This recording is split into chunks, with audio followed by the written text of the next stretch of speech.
Yeah, okay. I know. I know. I know. It's a lot.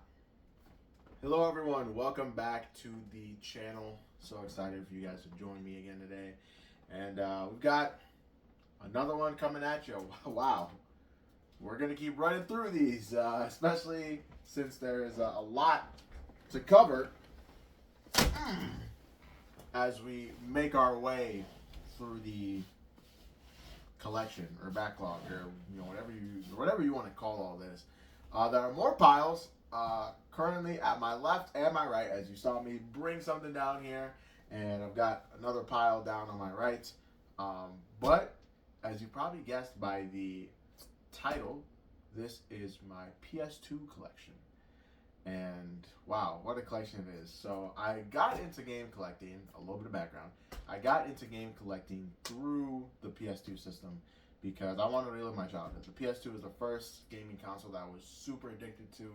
I don't really count gaming handhelds. If we were to count handhelds, it would be my DS Lite, but we're not counting that. Counting the PS2 as the first console I truly got addicted to, and I had to represent that addiction somehow once I got back into game collecting.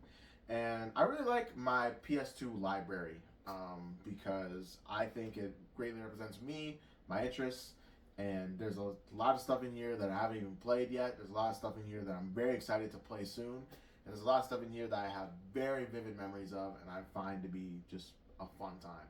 So without further ado, enough of my yapping, enough of my blabbering.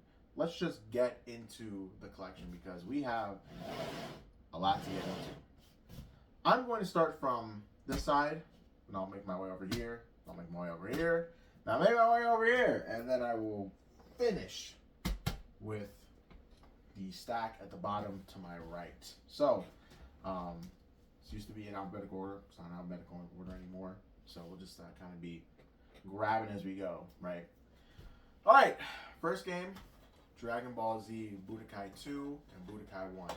Now, as I was collecting for the system, that was when I realized, or I learned, not realized, but more so learned, that there are Budokai games that are not Budokai Tenkaichi games, right?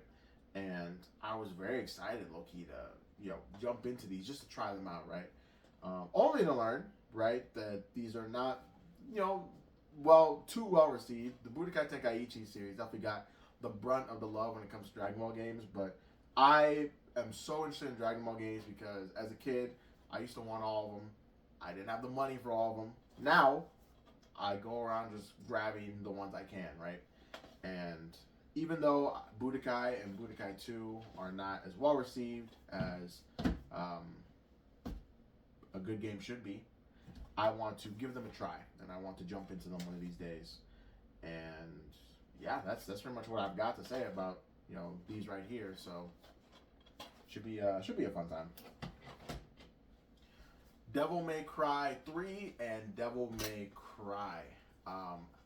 Notice how there's no 2 here. So people told me that 2's not good. So I'm not going to jump from 1 to 3. That's not what I'm going to do. I get some context a little bit. I played 1. I think in the fall of last year, either the fall or the end of the summer of last year, and I enjoyed it. I thought it was cool. I thought it was a fun action game, right? Wasn't really anything that I thought too heavily about, right?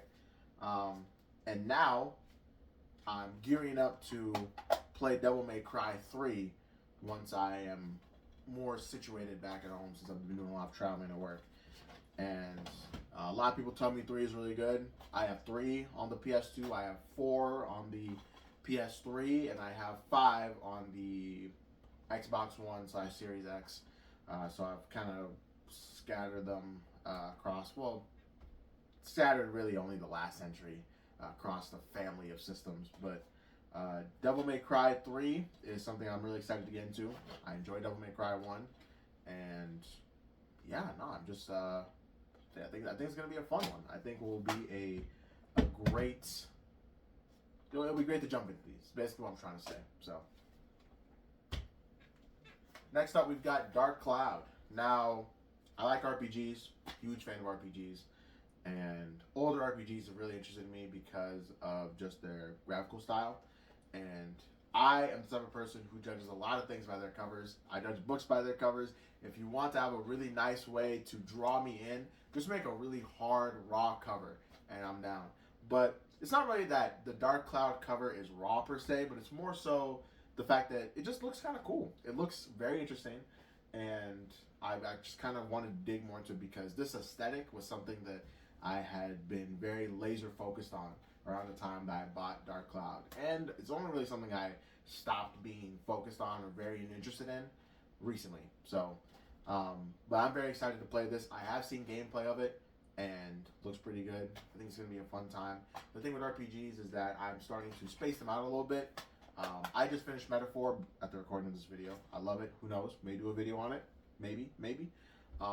But I just finished Metaphor recently, and that was something that took a lot of my time, destroyed my schedule, was wreaking havoc on a lot of things going on, and so I'm really glad that it was done, and it just really taught me a lesson that if I'm to hunker down for an RPG, and especially an Atlas RPG, that I need to make sure that I am doing it when I've got the time. So, and it's never a bad idea to always, take a break at least from the game for a little bit.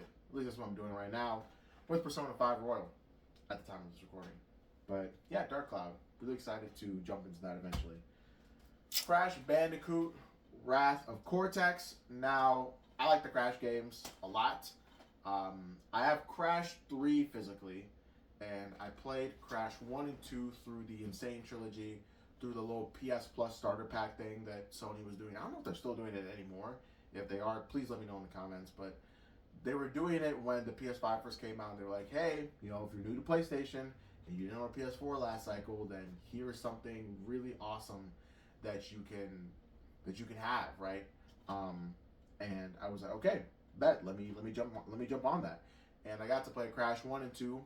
I didn't like Crash 1 really. I thought it started off really strong, and then in the middle of it, I was like, okay, like I really don't like the IGN meme of this is the Dark Souls of platformers or whatever, but I just thought it was kind of BS in some areas. So I'm just being frank. Crash 2 was pretty good. I liked it a lot. Crash 3 was my favorite in the series, and I played that on original hardware on the PS1. And I played like a level of Wrath of Cortex, and it didn't draw me in like everything else. I want to go back and give it the time of day, probably the full amount of time that it allots, because it's only 7 hours. But at the same time, though, it's just I wasn't drawn in initially, and just that feeling when you're drawn into a game immediately, it's unmatched. Like even for games I love, sometimes I have those moments where I wasn't drawn in right away. I love Metaphor. I'm gonna admit it right now. It's one of my top 5, arguably. I mean, and with how I feel about it right now, favorite game of all time. But this is not a Metaphor video. But that didn't draw me in immediately. And who knows? Maybe Crash Bandicoot Wrath of Cortex. I was almost about to call it Crash 4, but there's an actual Crash 4 now. Just need some time to marinate for me. So I don't know. Next up, we got Contra Shattered Soldier. I have not played a Contra game. I don't really know what Contra is mostly about. I think these are shooters. I've seen just weird screenshots from like the NES days or SNES days, and people really like Contra. It has a pretty decent cult following, and I want to try it out. And so again, hardcover, the aesthetics really drew me in, and I wanted to see what Contra was all about, so I copped it, and I'm still excited to see what it's about. I just have not gotten to it, and that's all I got for Contra Shattered Soldier. So next up, I've got the Cars games, Cars Race-O-Rama, and Cars. There's other Cars games such as Mater National, and I don't know if there's anything else really after that in this era. But I love the Cars games, even the ones that have come out more recently. So I didn't get a chance to play Cars 2, but the Cars 3 game, Cars Driven to Win, is a game. It was like my sophomore year. Either my sophomore year or my junior year. I think it was my junior year. It was my junior year, and I played that game like a lot when I just didn't know what to play. Like I would come back from class and I'd be like, okay, I just want to play something. I just want to, I would hop in like a quick play thing or whatever and just race around. And it was fun. It was a fun racing game. And the Cars games were some of the most fun I had as a kid playing these. Right. It's open zone, right? It's not really open world. It's more so open zone, but it's open zone, right? And that's crazy coming from a licensed game of this era. And I've held on to the licensed games were much better when I was a kid and blah blah blah. But like, I don't play licensed games anymore, so I don't really have the right to say that. Primarily because I'm just not diving into that space anymore. And I enjoyed what I played back then. Do I know if licensed games are still as good anymore? I'm not sure. I'm not really sure. So, but Cars 1, Cars Racerama, really fun games. This one introduced a lot of customization options, etc. There's still kind of limited customization options in this, I think, but this one has the customization options that I guess fans of this series enjoy. But I was super into cars as a kid. Lightning McQueen was basically like, my goat. Just complete aura farming, whatever slang you want to use right now. He was on it, and I had to pay my dues by playing the game myself. So, but yeah, these were great games, man. Phenomenal games. Burnout 2. I don't know if this is the Burnout game from Smiling Friends. The reason I got this game was just to do the whole meme of, do you want to hang out with me and play Burnout? I think it's Burnout Revenge or something. It's not Burnout 2 Point of Impact. So I messed that up. But yeah, I basically was like, all right, like I want to do the meme, and it's kind of the adjacent way of doing the meme. Burnout Revenge probably isn't even that expensive, so I could really seek out the meme if I wanted to. But I haven't played this yet, as you probably might have guessed without I'm talking about it. But I want to. I've tried a lot of racing games in the past year and a half, and I want to continue to do so. So Burnout 2 is there for me when I am ready for it. So this will be fun. There's no menu on this one. Next up, we've got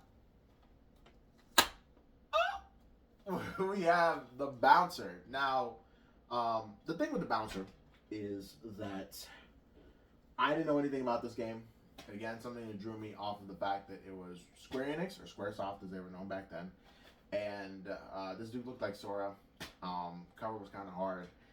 And some people told me this game is pretty solid. So, but I looked at the premise and I just didn't know how Square Enix would come to create something like this. And yeah, I was just drawn in by that. So I'm excited to play this one. I haven't played it yet, but you might be hearing that a lot tonight. So, again, speak of something that fits that description, Black. Now, this is a game that was cheap enough for me to get, and I heard a lot of hype, I heard a lot of praise, and I wanted to just jump into it, see what was going on, right? Haven't played it yet. Now, here's the thing with this, right? I'm not a shooters person. Like, I'm not a shooting game person, right? My first Call of Duty was like Cold War, if that gives anyone context. And I own a lot of Call of Duty games now, which is kind of funny.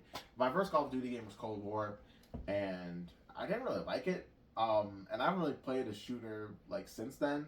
So I very much am that type of guy that plays like the Nintendo variations of things. Like, of course, before I got into a ton of racing games, it was mostly just Mario Kart. Before my stint of trying to even understand shooters, it was just Splatoon.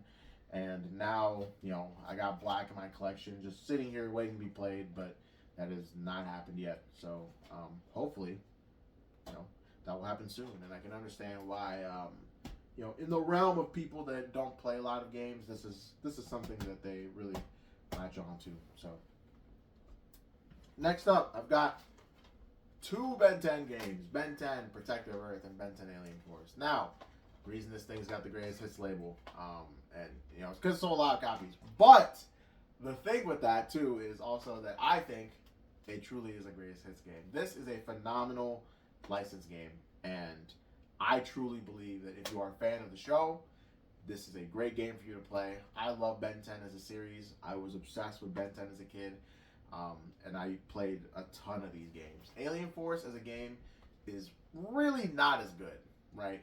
And which it kind of sucks, kind of sucks a little bit, but it still has that Ben 10 flair to it. It still has this original story. That's the thing I love too about both these games. They have original stories, not just playing through the series in a way. I mean, even though series villains are popping up, etc., but like it's just a new setting, new story with these villains, with these set pieces, and I like it. I just really liked it, and I feel like if you are a Ben 10 fan, these are 100% games that you should be picking up to play. I like them. I like them a lot. So, moving on, we got Lego Batman, the video game. Now, I have never played a Lego Batman game. Yes, I know, I can be rude. I have played Lego games before. I've played the Lego Star Wars game. I've played the Lego movie game one time with my cousins. They were like, oh, well, they're obsessed with this game. And they were like, oh, just play with your cousins. I was like, okay, fine. And I just thought it was kind of okay. But I've not played the Lego Batman game. And I'm excited to, try these out because a lot of people I know, like some, close friends of mine, they love the Lego Batman games. And I want to at least try the first one, understand that, and see, where we kind of stand from here. No manual, but that's what I got. So, moving on, we've got Bakugan. Now, Bakugan was a phenomenon. So let me take y'all back, right? So it's like 2008, 2009, right? I'm in Nigeria, Africa, right? And I'm going to school there. I'm like in second, third grade, and Bakugan starts airing on TV, and it just sweeps through my entire school like a drug. People were creating paper mache Bakugans. We were creating paper gate cards. We were playing the game entirely out of paper because, I mean, we're in Nigeria. No one can just walk to the store and buy some Bakugan. Now, here's the thing, though. People did have some, right? Because eventually, when you bug your parents enough, they find a way to get you the thing, right? My mom got me, some from the U.S., right? She was like, all right, let me get these shipped over, right? And my brother and I, we played the hell out of those things. But before we had those, we had this. Playing two-player split screen, Bakugan Battle Brawlers on the PS2. Man, that's something a lot of people do not know about. But it's okay because it's a product of its time. There's a lot of things within the series that I think has not 100% aged well. But I'm so glad that out of all the, things that spun off of the monster catching craze. I was super into Pokemon. But all the things that spun off of the monster catching craze, that I was really latched on to this one because I think that, before I took off with Pokemon, once I became like 10, 11, this was pretty much neck and neck with it. May have even surpassed it, honestly. But it was a fun time. Moving on, I have the... Gonna have to grab 3 of these. Ooh. I have the Avatar games. Avatar 1, Avatar Burning Earth, and Avatar Into the Inferno. Oh, shoot. I have those swapped. Well, you get the gist. You get the gist. Now, here's the thing. These games get better as you go along, and I only learned once I was like, I started to replay these because I was super into these games as a kid. I love the Avatar series so much. Zuko is one of my favorite characters in fiction. I love the Avatar series. I love it. The thing with these games I learned is that these were not received well at all. And I feel like replaying them, I kind of got it. Now, here's the thing. With Avatar 1, right? Okay, yeah, just making sure. With Avatar 1, I picked it up. And I was like, okay, I'm kind of enjoying it, but I feel like some things just kind of suck here. Like, the cutscenes are not great, the animations are not smooth, like the gameplay is kind of bad. Like, it's just stuff that, like, you really pick up on once you play more than like 2 games in your life as like a kid, right? Then I play Burning Earth, and some of these issues are solved. Like the character models look a little bit better, the setting looks nicer, but it's still stuff that you're kind of like, I don't like. I really don't know if this is something that I want to sit around for. And then you play Into the Inferno, and some more problems are solved.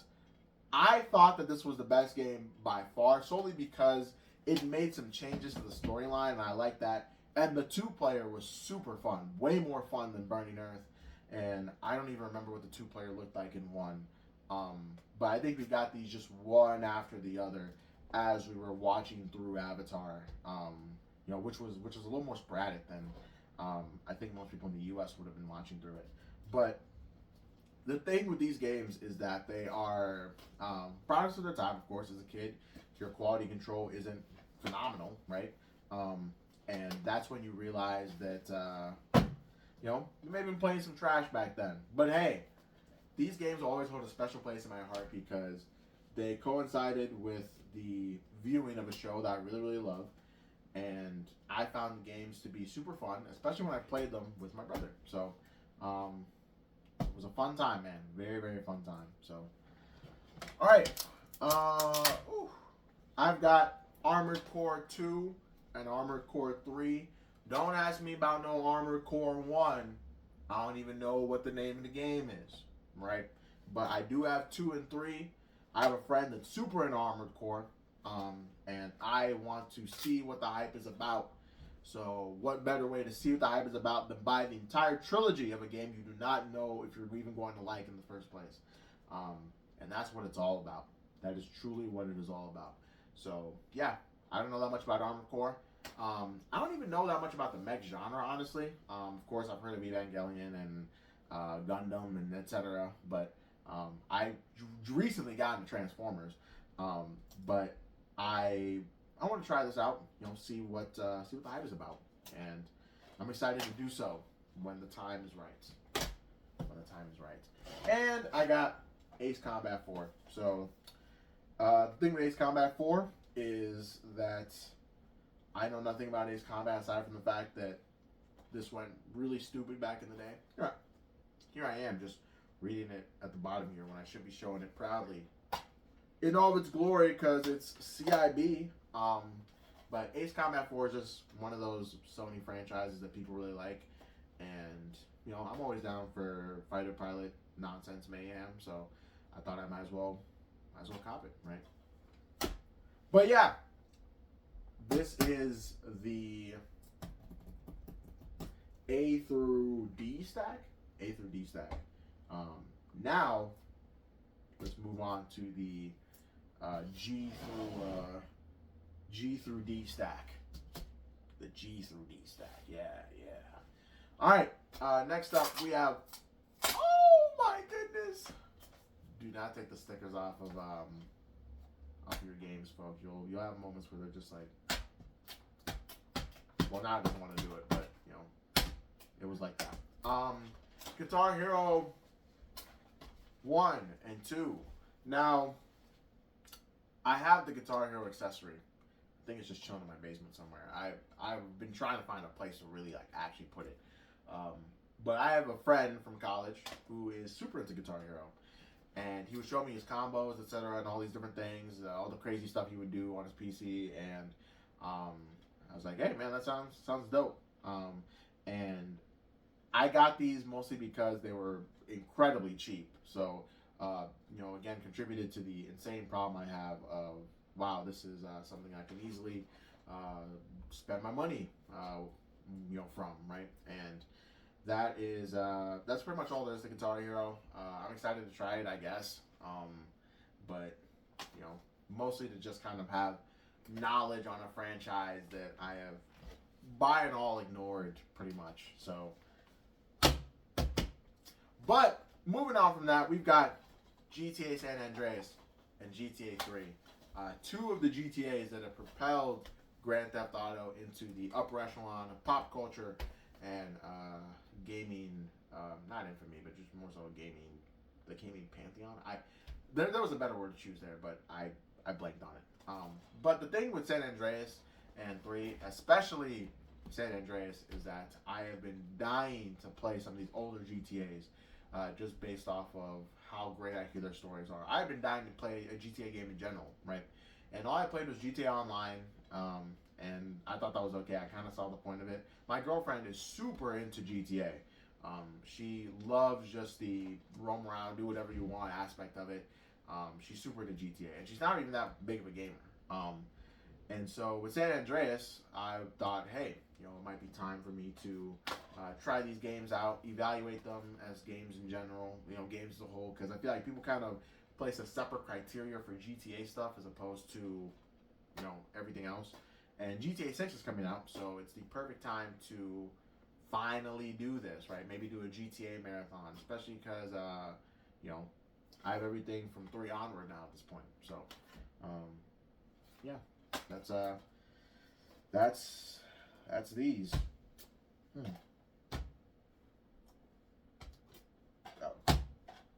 Trying to figure out how to organize this as I go along. Moving on, we've got Gran Turismo 4 and Gran Turismo 3 A-Spec. Gran Turismo 3 A-Spec. I don't know if the A-Spec is a part of the subtitle, or it's like Gran Turismo 3. There's like a Gran Turismo 3 and there's a Gran Turismo 3 A-Spec.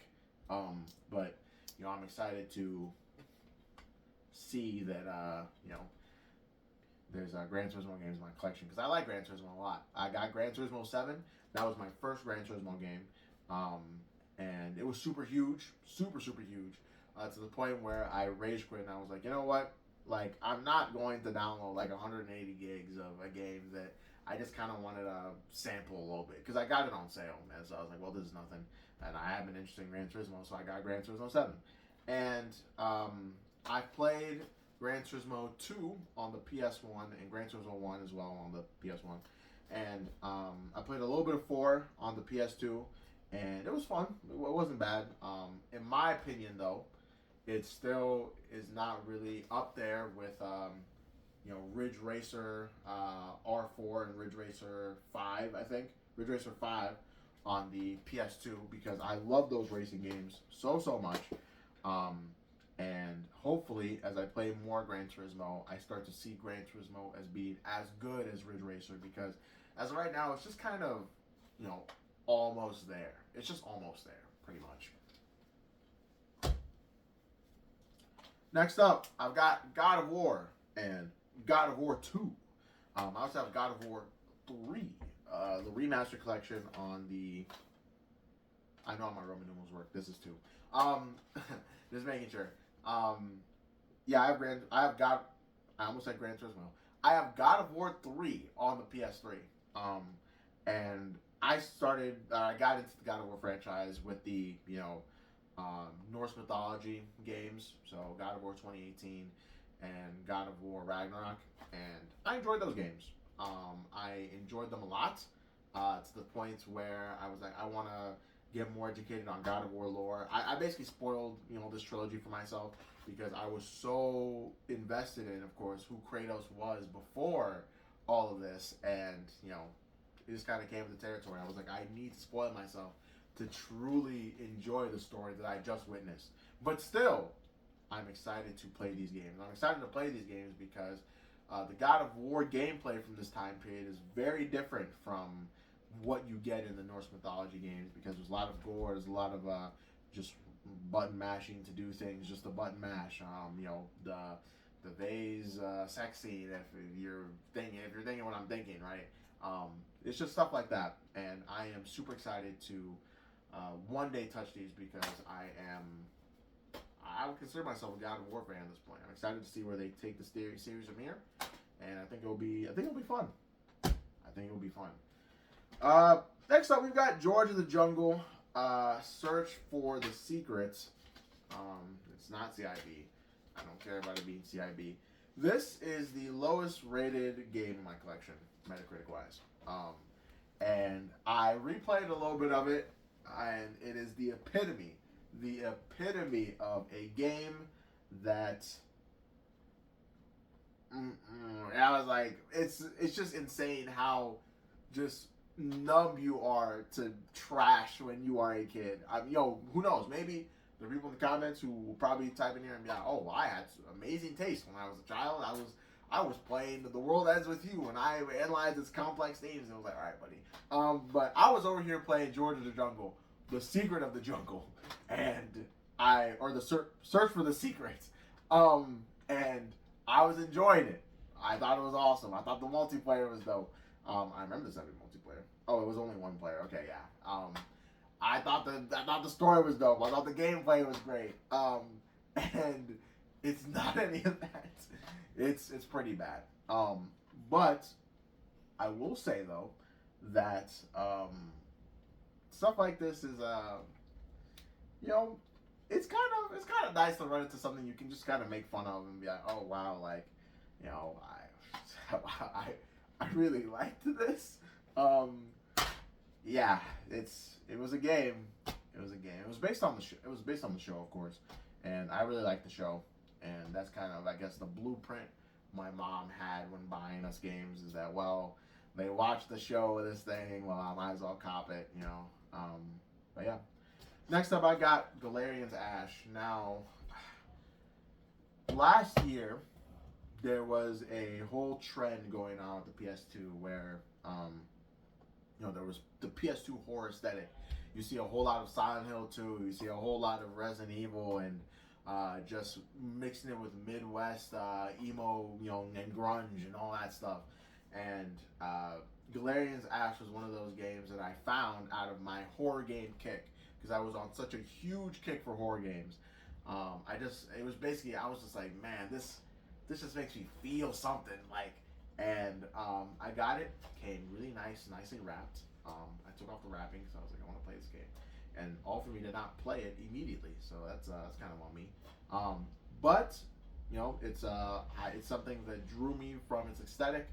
I heard the horror is top notch in this game, and I'm excited to jump into it. Honestly, I'm super excited. I'm actually very surprised this game is rated T. CIB as well, so that's something super dope. I think the Galarian's game on the PS1 is super expensive, which kind of sucks because that was what I was quite literally gonna get next after I got this one, and it stopped me right in my tracks. So I was like, I'm not paying that much for this game. Yeah, but moving on, we got Ford versus Chevy. This is very similar to George versus the Jungle. George and the Jungle, right? George of the Jungle. Wow. I feel like a boomer right now. George of the Jungle, because this game really isn't that good. It's really not good. And the racing is just kind of okay. You pick from all these Ford cars and Chevy cars, but it just feels very empty. It starts off with a premise of grandparents arguing about these two kids and their grandparents are arguing about what's better, Ford or a Chevy. It's 2025 right now, so we all know this discussion means nothing. But of course, there's a lot of muscle cars in here, like Camaros and Vipers and etc. And I guess that's just kind of something. But I used to play this game a lot when I was a kid, simply because I just liked racing. I like racing games. I liked cars at that point, and I was super excited to just play something that fueled all that. So, but it's not something I'm ever gonna play again. So, but I'm excited to have it here because the whole point of starting this collection was hey, I want to have these games again, and I want them to just be there to be a part of or a representative of what I used to like and the type of stuff I was playing as a kid. So, all right, I got the Final Fantasy games. I'm going to go through them just in this one batch, but I've got Final Fantasy 12, Final Fantasy 10-2, Final Fantasy 10. I've got 2 copies of Final Fantasy 10, and here's why I have 2 copies of Final Fantasy 10. So originally, I was going to kind of solve my dilemma by being or justify it, I should say, by being like, oh, well, I have the black label, so let me go get the greatest hits, and yeah. So I was playing through Final Fantasy 10. So yes, I've played through these games before, and I was playing through Final Fantasy X, not completed, but obviously. I was playing through Final Fantasy X. Let me get into my story. And I got to like a scene on the ship where man, what's the name of that monster? I think it's like Chaos or something. Um, but there is, yeah, no. Sorry, give me a moment. I'm trying to see if no, it's not that. It's not that. Um, yeah, I was trying to see Sin. That's what it was, Sin. Where Sin attacks the boat, right? And the game just crashed, right? It didn't matter what I did. You know, I tried to clean the disc. I looked up online, like, you know, apparently this is something that people had ran into before. And then so many people were like, I guess that's just your copy. Because I loaded back, and I was like, okay, maybe I just need to load back, try and do something different. But no, people were like, I guess that's just your copy, right? So try playing it with a different copy, get your save on the memory card, right? And then you can switch back to your old copy once you get past that point, because you should be good. Um, and I was like, okay, well, you know, I guess that's fine. So I needed a second copy of Final Fantasy X. That's an insane sentence to say, but I was okay with that because I really like this game, and it's kind of funny to look at my collection and see Final Fantasy X here twice. And this game is pretty cheap, so. But what can I say about the game itself? It's great. It is a great game. People have talked a little bit about Final Fantasy X's voice acting and how it's kind of representative of the fact that voice acting back then used to not be good. But I actually I like it because it's not really that good. Like the performances aren't anything to make you go like, that was said so profoundly and just, you know, with so much passion and intensity. It's like people just saying stupid stuff like, oh, like, it's like, oh yeah, I had a brother, but he died though. Like it's just stuff like that and an inflection like that. But the gameplay is phenomenal. The story is great, and the vibes are just unmatched. I was playing this in the summer. You know, heat, my fan right next to me. It was a fun time. And it was truly what I think of when I think of just playing full games on my PS2, just having a fun time doing that. And yeah, it was great. In terms of Final Fantasy X, 2, and 12, I've not played either of these yet, but I'm always intrigued by Final Fantasies that have direct sequels. That's why I'm the most intrigued with 10, 7, and I think it's like 13. The one that has lightning in it. But yeah, I'm very excited to eventually get to these, of course, because Final Fantasy has been a series that I have enjoyed, especially since I've been playing through this, 7, and eventually I'm going to be playing through 16 as well, but that's for later. So, moving on, I've got Extermination. So this is another game that drew me in with its cover, drew me in with its aesthetics, and hopefully once I play it, it keeps me there because I'm very excited to see what they are cooking with it. We got CIB going on over here. And yeah, there's not really much I can say about this. I really just saw it at my local game store, and I was like, So, moving on, I've got El Tigre, The Adventures of Manny Rivera. Now, I love this show. I'm not gonna say I used to love it. I still love this show, right? Jorge Gutierrez. I don't know if I'm saying his last name right. I greatly apologize if I'm butchering it. But Jorge, he's just an awesome guy, awesome dude. He's pretty active on Twitter, so you know if you want to check out his Twitter, I highly recommend you do. He made the Book of Life. He made Maya and the Three. I haven't seen Maya and the Three, but I've seen the Book of Life, and I love the Book of Life. But before he did all that, he made this beauty, and I loved El Tigre as a show. I loved El Tigre as a concept. I was a superhero, heavy kid, superhero focused kid, and no hero really had my heart the same way that El Tigre did. And so, as you can probably guess, I played a ton of this game. There were a ton of mini games in there too. I'm pretty sure, even though it says one player, I'm pretty sure that this has split screen multiplayer, just within one of these mini games, of course. And yeah, the story was super dope. I played through it. I played through the whole game when I got it again, and I got my PS2 again. And I was like, yeah, I still like this game. It's not perfect. I think the platforming is a little too tight, but I still really like this game. I also had the DS version of this game as well, and the DS version was a game that I really liked playing because it was so different.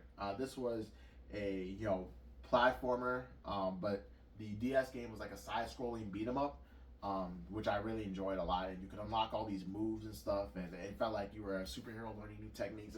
It was awesome. I loved it. So yeah, that's what I got to say about LT Grade. Moving on, we've got. Oh, okay. I thought I was gonna get another like off of that, but don't worry about it. Dynasty Warriors 3, Dynasty Warriors 4.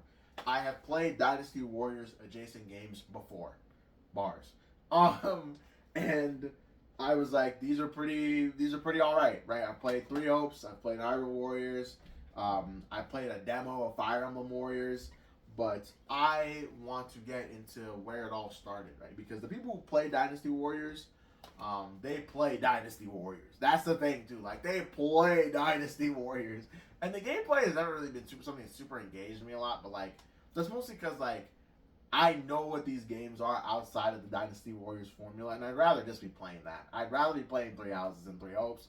I'd rather be playing Breath of the Wild and Hyrule Warriors.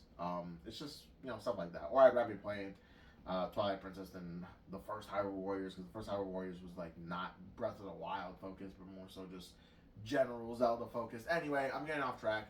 I haven't played these yet. I do want to play these eventually though, especially since I have 2 games from the series now, so I gotta give it a shot. Right? Moving on.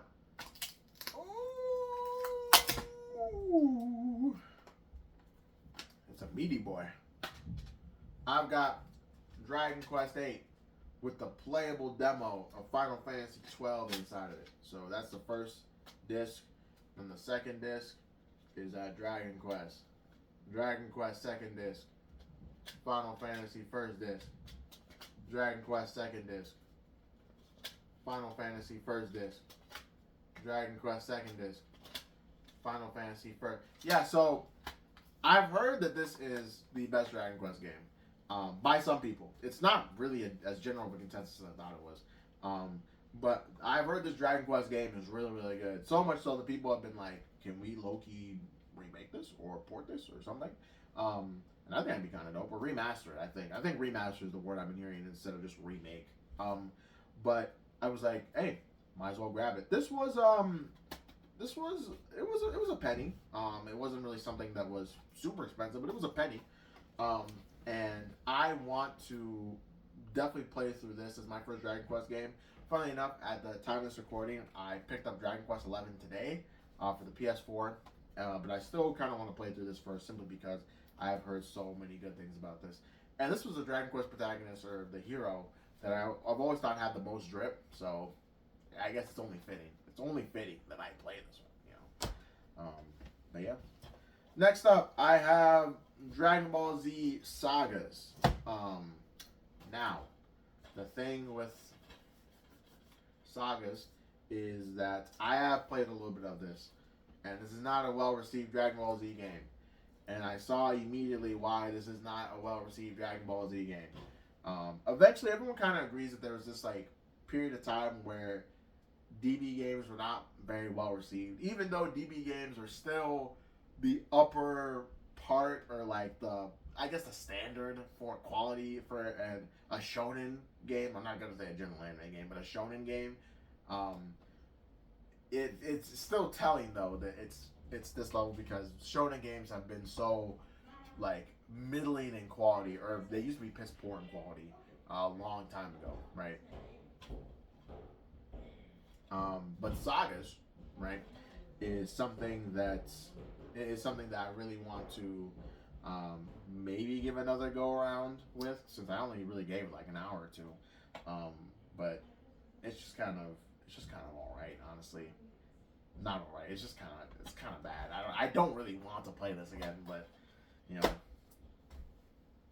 I'm the type of person who likes to give something its due before I really touch it, or before I really say that, hey, I really have experienced this, and I really don't think it's good.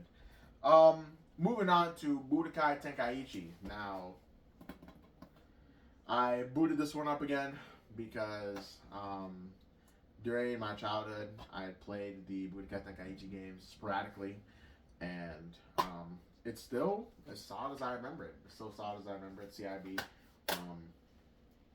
And that's something that's super dope because I couldn't handle this one being something that was actually way worse than I remember it. Because Dragon Ball Z games, Dragon Ball Z in general, had me in such a chokehold as a kid. And so I'm glad to just see that these aged well. And also I have Budokai 3 as well. I know we went over, Budokai 1 and 2, but I just rounded out with Budokai 3. I haven't even touched this one, but it's there and it exists. So, but yeah, without further ado, this is D through G. Gonna move this over here as I try my best to focus on N through G. So we only got one G game here, so I might as well say like N through I, but it's whatever. Moving on, we got NBA Starting 5. Now, the only NBA games I've known throughout my life are 2K and Live, right? But I'm more familiar with 2K than anything else. I first started with 2K16. I love 2K16. That doesn't mean I don't love other 2Ks, but 2K16 is the one where I'm like, nope, you are still the best 2K I've played, bar none. And this isn't about 2K, it's about Starting 5. And I mostly got Starting 5 because it was so alien to me, because I really only knew NBA games, especially in an era right now where the only basketball games that are coming out and that are NBA associated are 2K, right? And it's nice to go back to a time where there was actual competition and there was, NBA games coming out from different publishers. But now at this point, 2K Sports is really the only publisher that, has the true free leeway from the NBA to actually use its assets and its likeness and yada yada. So, yeah, NBA Starting 5. And it's got Tracy McGrady on the cover. So, Matt Orlando, Tracy McGrady, by the way. Important distinction. NBA Live 08. This was a game that I think just came with my PS2. I used to play NBA Live Mobile a lot when I was in high school. And that's pretty much how my experience extends that. It was just kind of okay. It wasn't really great, honestly. So I don't really have anything of note to say about NBA Live as a series or as a franchise. So I definitely have nothing of note to say about NBA Live 08. But it is a game, and it came with my PS2. Yeah. Next up, I got Mortal Kombat Shaolin Monks. This is another game that came with my PS2. I'm not super well versed in the Mortal Kombat. I've played some Mortal Kombat games. I don't even remember the Mortal Kombat games I played because, in my opinion, they kind of just all blend together. I'm really just more interested in Smash, Street Fighter, and Tekken. But Mortal Kombat's there, paved the way for a lot of things. I'm grateful for it. I'm not sure. I can't testify to the impact of Mortal Kombat Shaolin Monks, but it exists in the collection. So. And it really only exists because it is a game that came bundled with the PS2 I got on Marketplace. So, moving on, we got Monster Hunter though. Now, a lot of my friends have told me, "Oh, the first Monster Hunter isn't really that great, quality of life wise. I don't really know if you'd enjoy it. You barely played Rise, and all those things may be true. That last one is." Kind of true. Rise was a game that I thought was good, right? I played it for so long, and then eventually I just kind of fell out of it. It didn't really just, keep me there. I just kind of just fell out of it. But I am very intrigued with the fact that Monster Hunter started at the PS2, and I just want to try where things start at, right? That's just how I've always been. And so I'm excited to eventually get to this game, but in terms of my Monster Hunter experience, there's not really much I can attest to, right? So,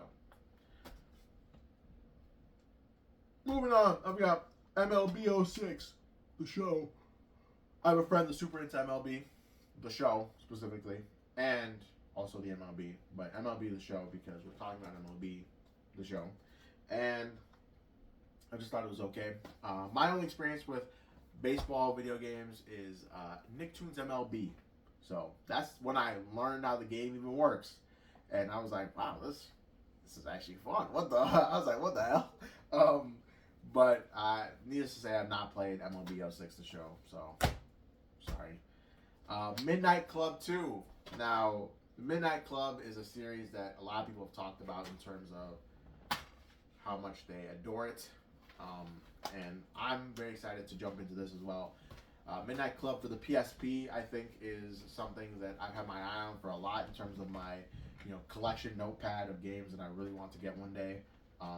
But Midnight Club 2 is something that, funnily enough, I own on the PS2 and the original Xbox. So I have two versions of this game, and needless to say, I'm excited to play one of them. Most likely, I will not be playing both of them. So, Metal Gear Solid 3. Metal Gear Solid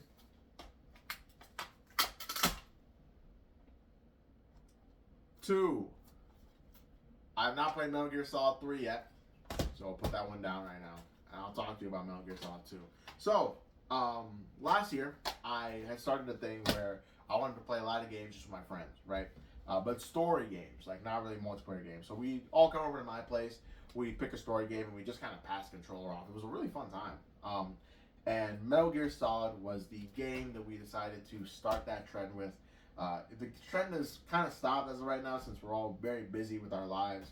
But Metal Gear Solid 2 is the game that truly woke me up to the Kojima circle jerk, right? Because I've always called it the Kojima circle jerk, especially with just how people in the industry talk about Kojima, how fans talk about Kojima. But that's because I had not played a Metal Gear Solid game at that point. I played MGS1 and I was like, I see the vision. I see the vision straight up. I finished MGS2 and I'm like, I'm in the circle. I'm in the circle now. I'm in the circle right now. And I was going to go all the way with the joke, but I was like, never mind. I'm in the circle right now. And MGS2 is just a great game, man. I'd say it's better than MGS1. But that's primarily because I like Raiden so much as a pro tag. I found the ending to be insanely unsettling. And there's just stuff like that like, even though it's not, pushing any boundaries in terms of like horror or anything, it's something that I have very much enjoyed, and I very much will hold this game in my heart for a very long time. And I'm excited to get to Metal Gear Solid 3, especially in anticipation of the remake. I most likely will not be in the remake day one, but I'm excited to play Metal Gear Solid 3 so I can join in on the conversations for the people who will be playing the game for the first time through the remake. So that'll be fun. Mega Man X8, and I'll throw this one in here, the Mega Man X Collection. Now, I still got this one sealed, but the Mega Man X8 copy I have is CIB. I have only played Mega Man X1, and I feel like that's something that is primarily due to the fact I'm not a super huge Mega Man person. I played Mega Man 1, and I didn't finish it. I played Mega Man 2, and I beat it, and that was like when I was like 14.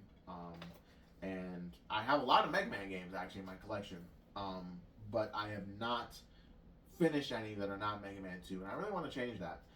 So I'm glad to one day, play the Mega Man X collection, and also I've heard Mega Man X8 is like, I don't know if it was 8 or 7, but I think 7 is the one that my friend Sparkle was telling me, hey, this is not a good game, brother. I don't know why you spend that much money on it. This is not a good game. But, what's the point of being a collector if you can't say that you own all of X series or all of Y series or something? It's not a good mindset to have at all. I'm not endorsing it, but hey, it's where I found myself. So, next up I got Max Payne. I don't know anything about Max Payne. I have not played it, but I've heard a lot of people say super good things about this game. So I've kind of treated it and a lot of other games in my collection as like, you know what? You have earned a lot of praise from people, and I kind of want to keep you in my collection as a way to ensure that I'm hopping on the train one of these days. And I have no reason not to, because the game is right there. I can play it right now. And it's something I tell a lot of my friends where it's like, hey, So any game you guys want to play, and I have my collection, just go ahead. It's right there. You can play it right now. Go ahead. Turn off the video. Play the game right now. Go ahead. Whatever game you're thinking about. Honestly, I'd be fine with that. Just go play some games, right? But if you'd like to stay, please stay. Next up, we have Madden 2005. The title was like all the way in the corner, so I was like, and I didn't know what game this was just off the cover. Madden 2005. So it's a Madden game. I really only played Madden games through. Oh, wow! Look at that. So I remembered that I also have a loose Madden game, which is Madden 08, and I just kind of kept it in here. I also have this nice little, dryer lint thing because I learned to get the smoke smell out of some of these games. You can just kind of keep this in here, and it will just, eliminate that.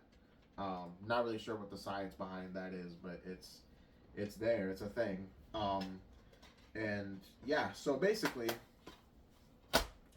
I only really have my experience with Madden games through playing them out of friends. So, not really something I don't think I'm ever going to touch, but it exists. It's something I got on my PS2, by the way, so it's not something I actively hunted and I actively brought towards a cashier's desk, and I was like, I want that. Give me that. So, that was not what happened with Madden 2005 Collector's Edition, so published by EA Sports. Next up, I've got Tomb Raider Legend. Now, the Tomb Raider games and I have a love-hate relationship. Or more so, I want to love the Tomb Raider games. I really, really do. But I just have not gotten to that point where I can actually love them, right? And I think that sucks, primarily because I think that Tomb Raider as a whole has done a lot for gaming not as a community, but more like gaming as an industry. And I want to really experience those games one of these days, but unfortunately, I didn't really enjoy Tomb Raider 1. I couldn't get past the tank controls. I don't know why tank controls seem to be my kryptonite, but they are. But, hopefully, as I make my way through the Tomb Raiders, because I played 2013 back in 2013, and I liked it. So hopefully, as I keep going with those, it'll be something that I really levitate towards or gravitate, toward, So, moving on, Kung Fu Panda. Now, the thing with this game in particular is that the multiplayer went stupid. I was making sure there was no surprise in this one. The multiplayer went stupid in this game. I just want to get that one out the way, right? You can play as different members of the Furious Five, right? And you could go through a really, really nice take on the movie's plot, and I thought that was super dope. I think there are Kung Fu Panda games for each movie, but I only have the first one, and I've only played the first one, and I think the first one's all you need, because Kung Fu Panda 1 is awesome, Kung Fu Panda 2 is phenomenal, of course, and Kung Fu Panda 3 is, that's okay. But Kung Fu Panda licensed games are pretty good, so you've heard it here first. Next up, I'm going to go through all of these as a whole. We've got Kingdom Hearts 1, Kingdom Hearts 2, and Kingdom Hearts Rechain of Memories. I was literally this close to saying Kingdom Hearts 3, but Kingdom Hearts Rechain of Memories. Now, the thing with the Kingdom Hearts games is that I've only played one. I've not finished one, but I've only played one. And I have a confession to make. I really like Kingdom Hearts. Like, okay, so here's the thing. Throughout, like, my entire childhood, I had been hearing from people like, oh, Kingdom Hearts sucks because it has Disney characters in it mixed with an incredibly confusing timeline, and the story beats aren't even that interesting, and blah, blah, blah. And it's like, okay, I can understand what you're saying, but have you ever had just childlike whimsy before? Have you ever just seen the world through Sora's eyes? All right? Because it's a lot more fun than you think. And I really want to get back to finishing Kingdom Hearts 1 because just it just felt good to play this game, man. Like, I just don't know what else to say. It just felt good. I've heard people tell me Kingdom Hearts 2 is one of the best games of all time. I'm not sure if I have 100% faith in that, because there's a little bit of my anti-Kingdom Hearts bias still residing within my core. But I might have to trust them when it comes time to play Kingdom Hearts 2. And I have a lot of Kingdom Hearts games in my collection, but I don't really know how to feel about Rechain of Memories. And yeah, I'm just going to have to trust as I continue to go along that these Kingdom Hearts games will not disappoint me. So that's what I got for these. Next up, we got Killzone. At the time of this recording, I got this today. And I've always been interested in Killzone. I got Killzone Shadowfall on my PS4. I haven't played that. And I haven't played Killzone PS2, of course. And, you know, I want to try them out. People have told me that Killzone is not as good as other shooting genres. That Killzone is not as good as other shooting franchises. And who knows? Maybe they're right. But I gotta try it out myself because my interest has been piqued. It has been stoked a little bit, right? So why not give it a go and try Killzone out, right? Next up, I've got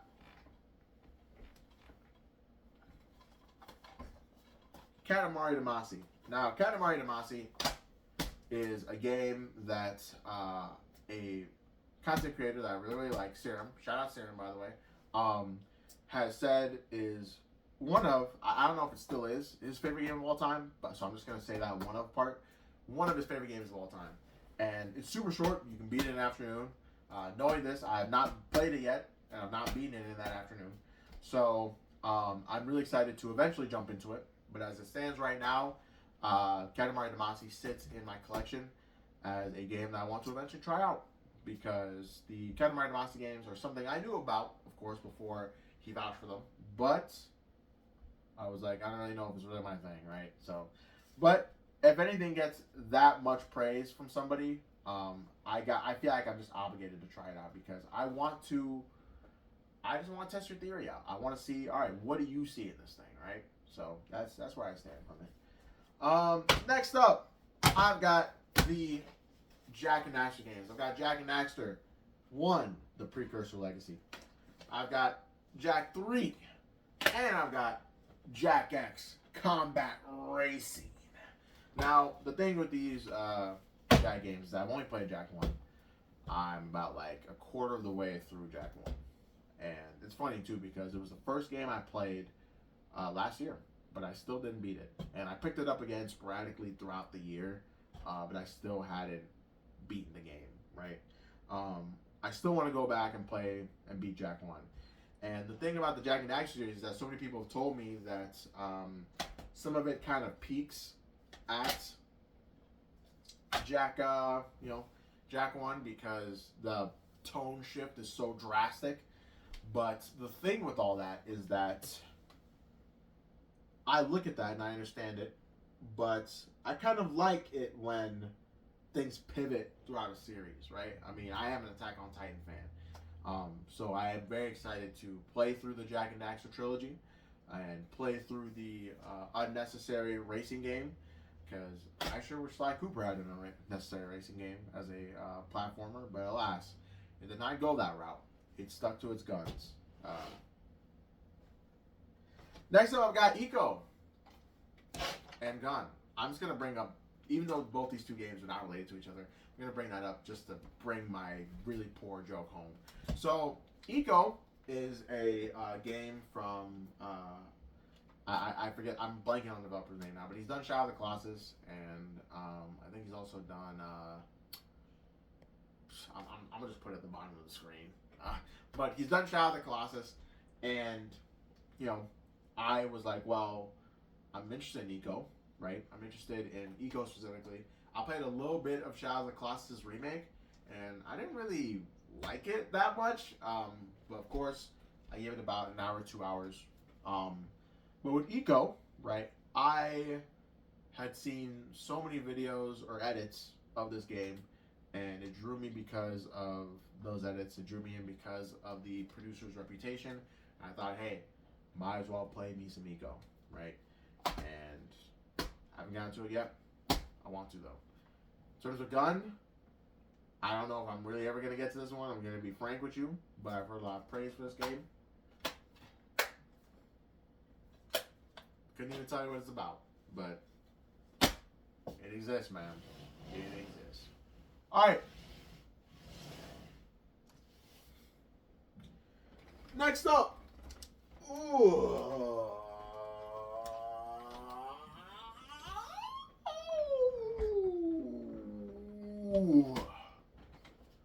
Let me take this back out of the way so you can see the stack, what we're cooking with the stack. Yeah, so we got another stack. You guys keeping track? Are you guys counting? Are you guys counting? Are you guys counting how many games I have? Are you guys counting? Are you guys counting how many games I have? All right. Next up, we've got Sonic Mega Collection Plus. This is how I played the classic Sonic games. It's the first time I ever touched them, right? Sonic 1. Okay, it's in here. Just making sure. Because all I saw was Sonic 2 and onwards. So I was like, Sonic 1 is in here? Sonic 1, 2, 3, and Knuckles. I didn't care about Mean Bean Machine and Spinball and 3D Blast. Like, because I had already heard so much about the trilogy and Knuckles that I was like, I just want to play these games. And I'm really glad that I played these games in addition to the Sonic games I had on my PS2, which were Riders and Riders Zero Gravity. And that was it. So I got to actually have a proper Sonic experience, I guess, on my PlayStation 2. So that was kind of cool. But Sonic Mega Collection Plus, it's a great way to experience these games. Great collection of these games, too. And the fact that you really have pretty much everything you need to like first get into Sonic just in this disc is just, yeah, that's great, honestly. So, moving on.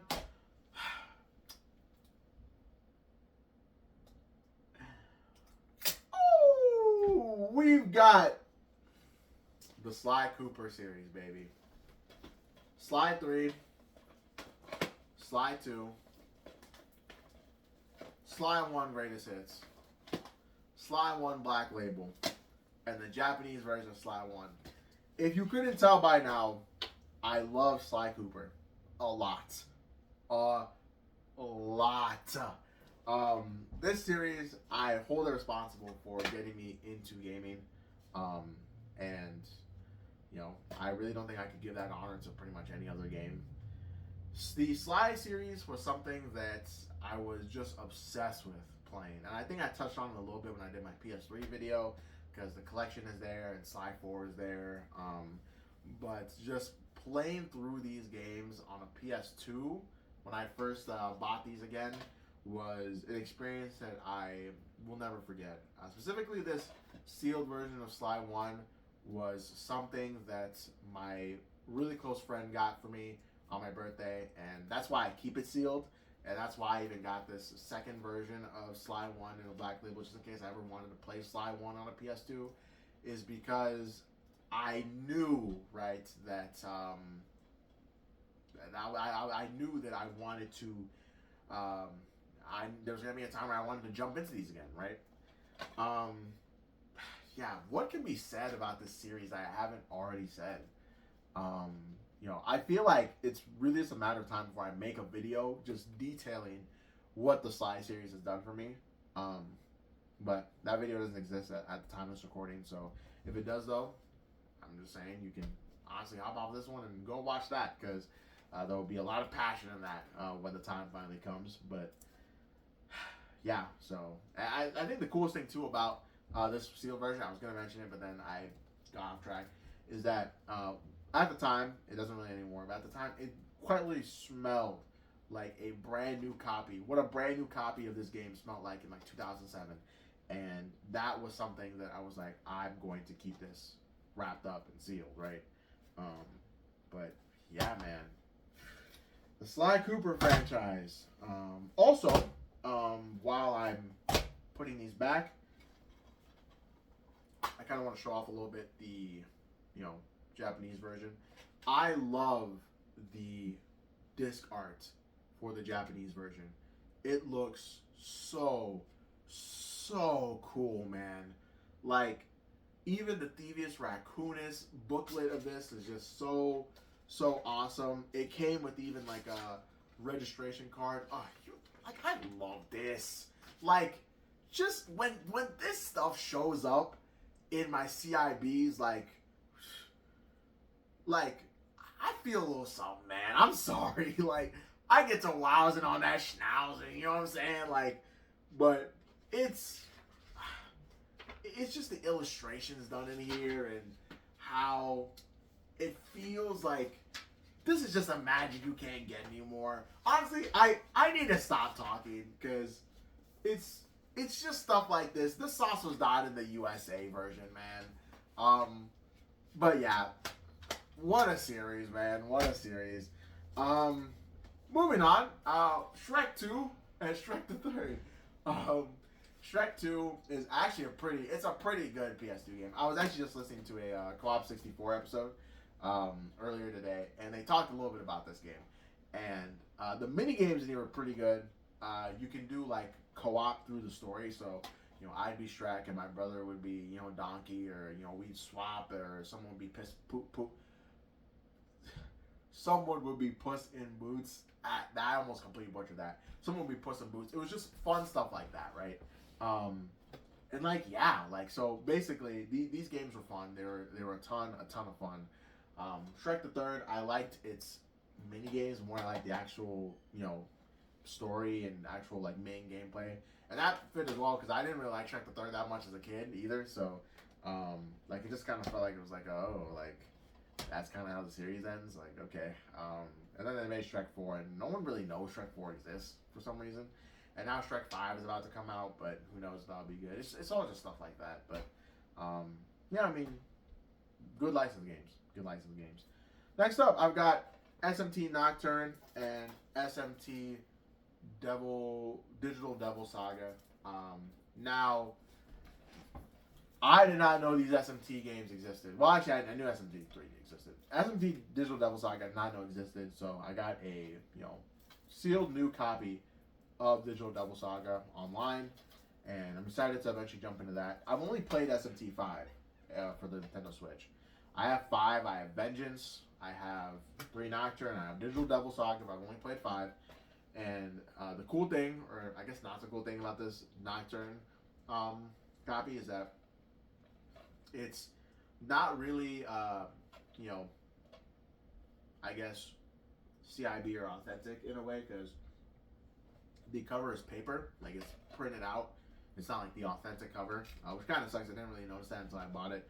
But I'm excited to eventually play the newer SMT games once the time comes for that. So, but yeah.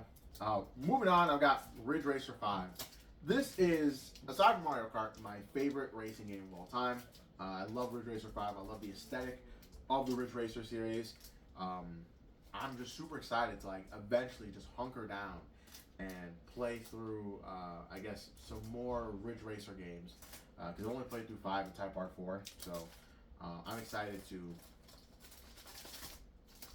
I just realized I was crumbling this a lot as I was moving around, but I'm just excited to eventually play through it. And I kind of kept it sealed too because it really helps with the futuristic aesthetic that drew me to the series in the first place. So, yep, Ridge Racer 5. Next up, I've got Ratchet Deadlocked, Ratchet Up Your Arsenal, Ratchet Going Commando, and Ratchet and Clank 1. Now, I have played a little bit of 2. I played the remake of 1 and I beat it. That's how I kind of first became a Ratchet and Clank fan. I was like, okay, like I get it now. I played Rift Apart as well, which I'll probably talk about once I do my PS5 collection video.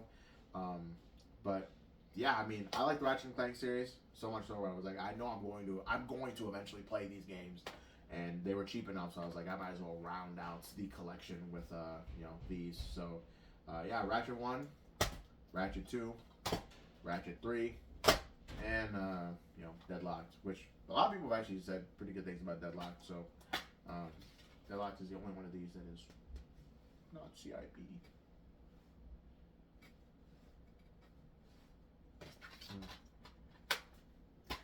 Moving on, I've got Onimusha So Onimusha 1, Onimusha 2, Onimusha 3, and the thing that drew me to the Onimusha games is just I was having a huge samurai kick at that time, so and people told me, oh, the Onimusha games are pretty good, and which is kind of funny because around the Game Awards of 2024, for context, people who may be listening, a couple years out, for the Game Awards in 2024, they revealed a new Onimusha game. And I was the only person within the call, right, that we were all reacting to. I was the only person who was like, "Oh shoot, new Onimusha," and everyone was like, "Oh, I have no idea what the series is," right? But I'm excited to eventually actually play these games and have more content aside from oh, I own those, So I guess that's something that's cool, a franchise that I'm familiar with is getting revived. Onimusha 3 is something that I've been kind of wondering about because it looks like it has a modern-ish take to it. I see this dude with a handgun on the back, and the background is Paris. So I'm looking forward to Onimusha 3 because I'm what is going on here? But yeah, so next up I've got Okami. Now I've had a friend recently who beat Okami, and I want to eventually hop on that train myself. So I've got Okami for the PS2, and yeah.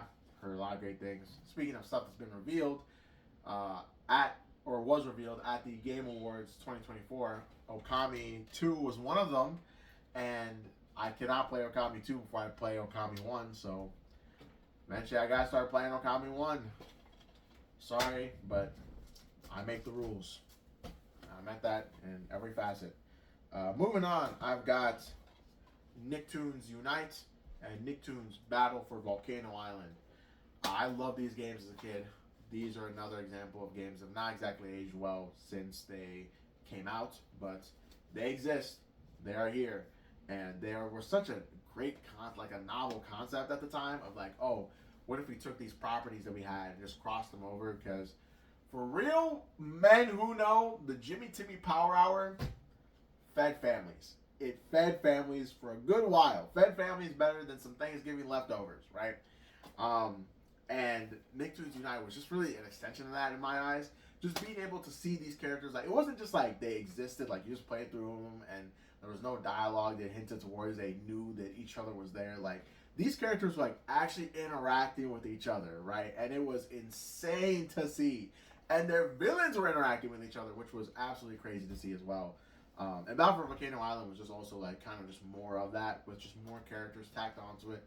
They brought Sandy in, they brought Sam in, they brought they brought Patrick in. They brought more people from each respective universe into what was going on, and I thought that was pretty dope. So this isn't a game, but it's the network adapter for the PS2. This was as you can probably see, it was $2, and I was I kind of wanted to own a little piece of PlayStation 2 history, so I keep it here, nestled in between my Nicktoons Unite and my Battle for Volcano Island. So next up, I've got NBA Street.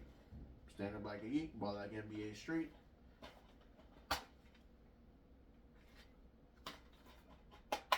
I have not played the NBA Street games. These are certified Negro classics, and I'm excited to eventually get to them.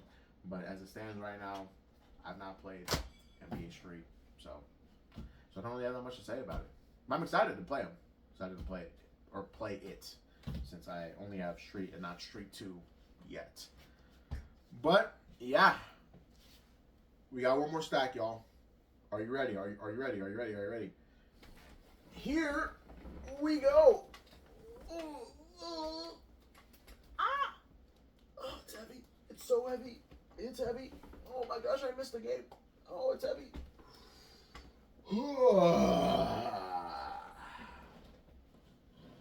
Behold.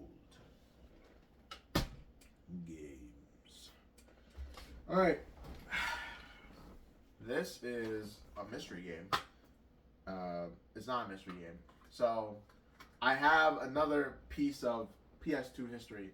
A holiday 2004 demo disc of the PlayStation 2. This was also $2, so I was like, why not? And these demo discs have kind of interested me as I've been collecting and going to game stores. So this one has Ratchet and Clank Up Your Arsenal, Jak 3, ATV Off-Road Fury 3, Star Wars Battlefront, Ace Combat 5, Crash Twinsanity, Tak 2, The Staff of Dreams, The Incredibles, Beautiful Joe 2, and Spyro, A Hero's Tale. It's kind of funny. I think the Tak series is just an industry playing series. No one could ever tell me what that series was about, and they pushed it so heavily. I kept seeing Tak just promotions, etc., but no one. I am still to this day. It's actually kind of crazy now I'm saying it out loud because I'm still thinking back as I'm saying these things. And I'm like, I have generally never met a single person that has watched the Tak series. Like, it is insane to me. It's crazy. But yeah, so I mean, I have, you know, I have 2 of these games. So 2 out of the 10 that are here. So gotta step my game up. Whew. All right, moving on. We've got Twisted Metal Black. This is a game I got today. I've been super interested in the Twisted Metal series. The Twisted Metal games on the PS1 are super expensive to the point that I look at this and I'm like, looks like this is going to be the best you get with some of these. So, alas, it is what it is. But I'm excited to eventually play this and have this be my only experience with Twisted Metal because I just want the one. Next up, I've got The Herbs, Sims in the City. Now, The Herbs is a game that takes the culture of the time, right? Because I really don't think something like The Herbs can exist right now. Or if it did, it would look entirely different than, you know, what it did in like 2004 when this game came out or something. And the thing with The Herbs is that I kind of enjoyed it. It wasn't really the Sims experience I was familiar with or used to, but I didn't really give it too much time, and that's something I do want to rectify. But it wasn't bad. It was definitely different, but different didn't mean bad in this sense. So it was solid. It was solid. Moving on, I've got True Crime Streets of LA. I've heard of the True Crime series. They had True Crime Streets of LA and True Crime, the New York version or something. And I like LA more than I like New York, so I got the Streets of LA version, I guess. And I based it solely on that. So, yeah, hopefully I get a chance to get to this. I got this today, so I'm looking forward to eventually copping it.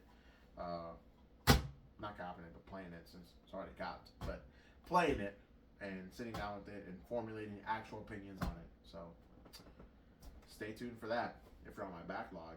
So, which would be a great time to plug my backlog right now. And you'll see it in my link below if you want to check out the latest reviews and opinions I'm giving on games. So it'll be a fun time. Next up, I've got Tony Hawk's Pro Skater 3. I don't know if it's 2 or 3 that is hailed as a phenomenal game or sits at the top of the Metacritic charts. But I'm kind of interested in skating. Especially as a kid, I was more interested in skating than I am now. But I could never pass up on a game that is critically acclaimed and, you know, be like, well, I'm good, it's not for me. I haven't even played it yet. So I want to play it and formulate my opinions on it. So that's where I stand with Tony Hawk's Pro Skater 3. But if this many people are saying it's good, it has to be good. We all know that's how it works, right? Moving on, we've got Tekken 5. Now, I have played a little bit of Tekken 5. I actually really like this game.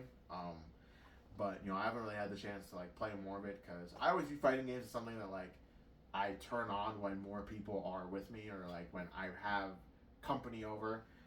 So Tekken 5 is not really seeing a lot of play time on my PS2, but, you know, hopefully with some time that changes. Next up, I've got Siphon Filter, the Omega Strain. I have all the Siphon Filter games on the PS1, and I saw they still continue to make these into the PS2's lifespan, so I was like, you know what? Let me get Siphon Filter for the PS2. So that's basically the whole thought process that originated with this one. And yeah, Siphon Filter, man. The Omega Strain. Next up, I've got Star Wars The Force Unleashed. I've heard a lot about this game and how good it is, and I'm really excited to jump into it. So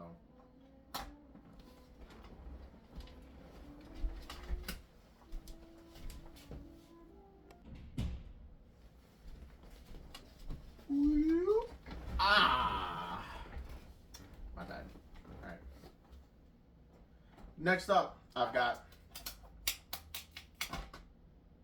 Star Wars Battlefront 2. I might just run through. Actually, no, this one's different than the ones coming up. So, Star Wars Battlefront 2. I have played a little bit of the multiplayer of Battlefront 2, and it's a fun time, actually. It actually is quite fun. I think most people talk about the multiplayer more than anything else. I've only played the multiplayer like the one time, and it was a fun time. It was chill. It was awesome, and that's all I've got to say about it. So I'm not really a huge Star Wars person. I've seen the movies, but like, and by the movies I mean the original trilogy and the sequel trilogy, and I haven't seen the prequel. I've only seen one prequel. Sorry, and it's Episode 3. If you're wondering, but yeah, Battlefront 2. It's a good one. It's a good one. Next up, I've got Lego Star Wars 2 and Lego Star Wars 1. Now, the thing with Lego Star Wars is that I have played these games in my childhood, and I really, really liked them a lot. And so, the thing with the Star Wars games is that I have not enjoyed any that are not the Lego games, you know, to the point that I've enjoyed them, right? And I really like Lego Star Wars. Even though I didn't understand what was going on most of the time, it was still fun to run around with my brother, playing co-op, you know, having a blast. It was a fun time, man. Fun time. Moving on, we've got SSX Tricky and SSX 3. Tricky is a fun time. This is a fun game, man. SSX 3, I have not gonna. Oh wait, no, this is SSX 1. I confused the helmet for like a 3. But yeah, SSX Tricky was a super fun time. I really, really liked just playing through this game, just trying it out, and I had a blast. So there's a lot of games that are, I think they're all in the big sports umbrella, but there are a lot of games that are very similar to this, and they are just a blast to play in terms of the tricks and moves you can pull off of them. I think there's like a mini motorbike one, and like they're fun. Is basically how I'm trying to put it. They are fun. So. Next up, we've got SpongeBob SquarePants, Battle for Bikini Bottom, SpongeBob SquarePants, Atlantis SquarePantis. And this SpongeBob game is the one I've actually played when I was younger. This one was more so one I got because people have been telling me this is the greatest licensed game of all time. And I had to sit down and be like, well, you know, do I get it so I can finally see where people are coming from? Because I played the remake of this game and I didn't really like it. So I was like, well, let me get the original and eventually play that, right? I haven't gotten to it yet, but it's something that I want to eventually get to, right? The thing with Atlantis SquarePantis is that I really like the mini games from this more than anything else, and the co-op was also pretty solid as well. So, but there's not much I remember about this game, so I might have to boot it back up again and go through the waves and see how exactly things shake up and how they pair. But yeah, so that's where I stand with that one. Moving on, I've got Spider-Man. I just want to have Spider-Man 2 as well, but nope, I don't. Just Spider-Man. So I've got Spider-Man for the PS2. So the thing I enjoyed the most from this game as a kid was climbing on top of buildings, falling off, and dying. Because fall damage was something that I literally could not even comprehend as a kid. I was like, this is insane. Like, you could just hop off buildings and die. I was like, that's so crazy. But yeah, I mean, it's crazy work, man. Because I think it was a Sly Cooper that was getting to me. Because no matter what height you fall off of in Sly, as any character, you're good, you're chilling. But yeah, this was a fun game. You got to play through the movie, but just kind of tweaked a little bit with like these nice little side quests and stuff. And Tobey Maguire was reprising his role. It was like, it was awesome. It was awesome. Next up, I've got Soul Nomad. I don't know that much about this game. I think it's an RPG, but it is something that's caught my interest solely because cover was hard, premise sounded hard, and I really wanted to try it out one day. I haven't gotten to that day yet, but I'm excited to one day try it out. You know what I'm saying? So, yeah, man. Moving on, I've got Sonic Unleashed for the PS2. Now, I've heard this runs poorly. I've heard it pretty much sucks. And that's what excites me the most about this. To try a copy of Unleashed that sucks. because the PS3 copy, low-key, isn't that good either. It's really interesting how only like in this generation did we finally get a port of Unleashed that like runs as well as it's intended to. Just in terms of how the game is handled, but I'm just so curious on how they got this thing on a PS2, and I haven't had the time to really boot it up, but I've heard it's drastically different compared to the PS3 and 360 version. So, and I'm looking forward to that. And finally, to wrap us up, we have Sonic Riders Zero Gravity and Sonic Riders. I like Zero Gravity more than I like Riders. People like Riders more than Zero Gravity, which is something that I learned very recently. But you know what I say to that? That is okay, because both these games are pretty solid. Because they star the GOAT, Jet the Hawk. And yeah, I like Zero Gravity's aesthetic more. I like Zero Gravity's maps more. I like Zero Gravity's story more. And it sucks too that the Kinect basically killed this franchise. But you know, when I went back and looked at the Metacritic scores for these games, I think it was just kind of evident that the series was on its way out. It just is something that we couldn't really see because, I mean, we were children, so we weren't really keeping up with industry trends back then. So, but yeah, man, PS2 collection. It's all here. It's all around me, right? This is the result of like 3 years worth of collecting. A lot of it was accelerated in that year and a half, but I'm really, really, honestly happy that I have a lot of these things. Of course, going back to what I mentioned in my last video, sometimes it's a little difficult to not really, see these things as something you need to elevate up and hold up on a pedestal. But I'm grateful that I get to have a newfound appreciation for physical media as I got into collecting, and this is something, especially when I look at my PS2 collection, because I hold it in a little more of a higher regard than every other collection I have, solely because of the memories I made with the PS2 when I was younger, and just because of the strength of its library, I feel, and the generation it came out in. And I'm really excited to just, continue to not just collect for the PS2, but just collect in general, because I feel like my days for collecting for the PS2 are starting to come to an end, as it becomes harder and harder to find things that I actually want on this thing that aren't just whims, purchase whims. So, but with all that being said, I want to thank you guys so much for sticking with me through another long, exhausting, and winding video. I have been, thinking a lot about, how I want to move forward gaming as life gets busier and busier. But I thank you guys so much for, sticking with me. It's been fun. Go out there and play some games. Peace.